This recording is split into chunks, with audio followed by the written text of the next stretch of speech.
Hello everyone, this is Commissioner Tom. I'm not typically on this side of the camera, but I have a story that I want to tell you this evening and actually show you a couple of things. As you know, we have been digging a site for a couple of years here, and I have discovered that I believe that there is a sister site to the site that we're digging. So I'm going to show you some things about how I discovered this and kind of take you along on the beginning of what I hope is another exciting journey for us of discovering another Indian campsite. So turn the camera off here and then I'm going to turn it back on and show you a couple of things. Okay, well my story begins with this topography map, specifically this topography map of our dig site. You can see that we're on a hill about 1,020, 1,022 feet right beside this spring-fed creek. And then if you go off to this direction, this is all bottom land, all very flat. It's probably an ancient lake at one point in time. But when I pulled up this map, what I didn't realize is over here in the woods, there is an almost, what I would call, identical hilltop. And when I saw this, it triggered a memory of my friend Ed, who I've talked about before. Ed's been gone for a number of years.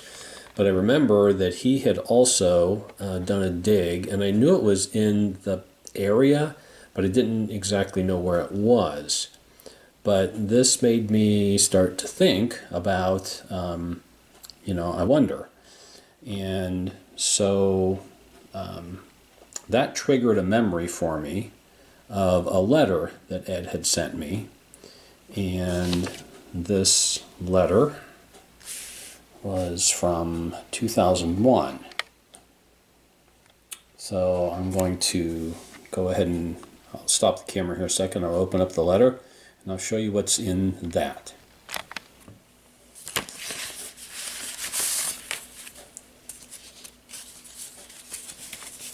So what's interesting about this letter, and I may have told you this, is that Ed had a stroke later in life, and you can see the date of this letter here. It's 2001. But in this letter, let's see if I can get this a little better here. What Ed was describing to me is how he was experiencing physical issues, and he was telling me how many times that he had dug in this time period. But in 2001, he says, no digging, more pain. What was interesting about Ed is after he had had his stroke and lost his ability to speak, he also was not putting together complete sentences. So this is kind of what his sentences looked like. But he goes on to say that he dug this area from 1990 to 2000, calls it a possible Indian campsite. And then he drew pictures of the things he was finding. But this is the one that kind of got my attention here, where he says, pieces of pottery, 1,348, and he says cord marked. Now what you have to know about Ed is Ed was always kind of, he would embellish stories quite a bit. I got to know Ed when I was probably 15, and he used to tell some pretty tall tales. So when I got this back 20 years ago, I had a hard time believing that he was finding that much pottery because we just don't find a lot of pottery, if any pottery, in this area. But now that I have found pottery, it made me start to wonder about the location of his site. And in this envelope, he had taken some pictures of some things that he had found, and I think he had somebody help him identify and mark some of these things, but I didn't see any pictures of pottery in here. But obviously, and you'll also notice that he's saying here roots 1 to 10 inches, which tells me he was digging in a woods. Again, roots 1 to 10 inches. Now, on this one, he indicates that these were all in a cache, 8.5 to 11 inches down, and you can see that they're all tools and blades.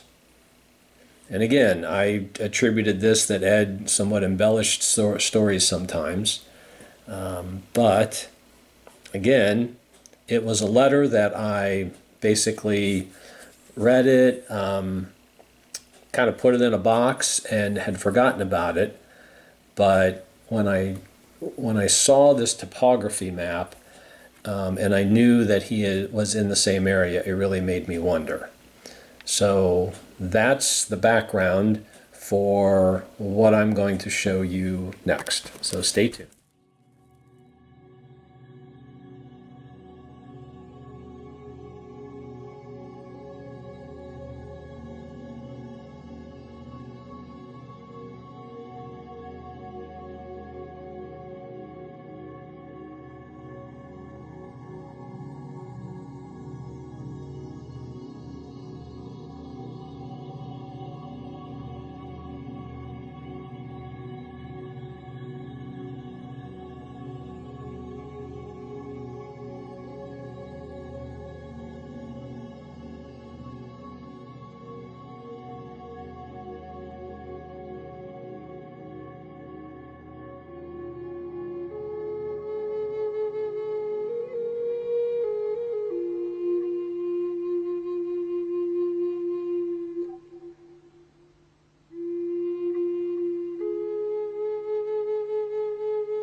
I was walking by this downed tree up here.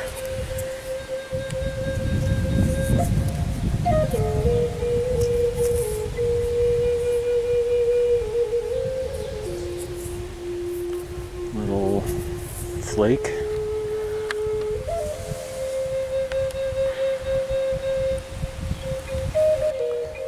So I decided to poke around a little bit more in this tree root.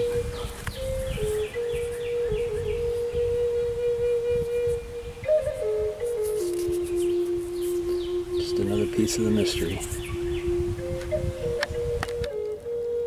Alright, well, we made it into the woods. Been here a couple hours. Don't have too much to show for it. We did find this little middle section and this little base here, and this little flake knife. And basically what we're doing is just kind of doing little pot holes here or there. That's the tree that I found the flakes in the dirt there in the roots. So again, we dug on both sides. We're finding a little bit of flint, but the one thing we're noticing about this site now that all the leaves are gone is it's way bigger than what we're digging. About 600, we figured about 600 yards from here. Ed was digging over there where that tarp is. I think you could probably see that. And there's the chair and the tarp. There's not as much of a crown to this hill, so it comes up and it's flat up here. And if you look that direction to the west of us, that's where our dig site's out in that field. We did find, the other thing we're dealing with is we're straddling a property line here.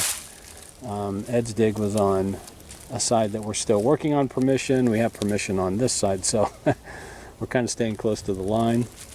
And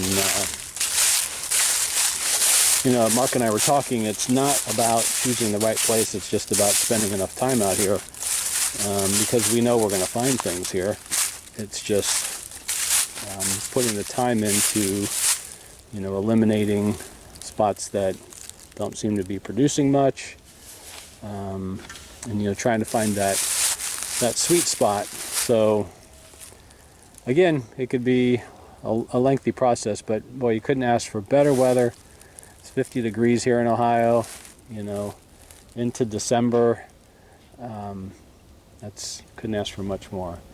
So, okay, just wanted to give you a look at that. Stay tuned. They're calling for rain tomorrow, but we may try to get back out here in the morning.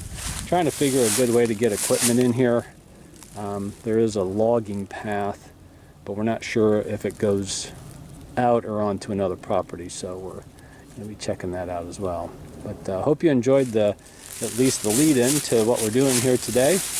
And again, thanks for tuning in. And if we find anything else, we will get back to you.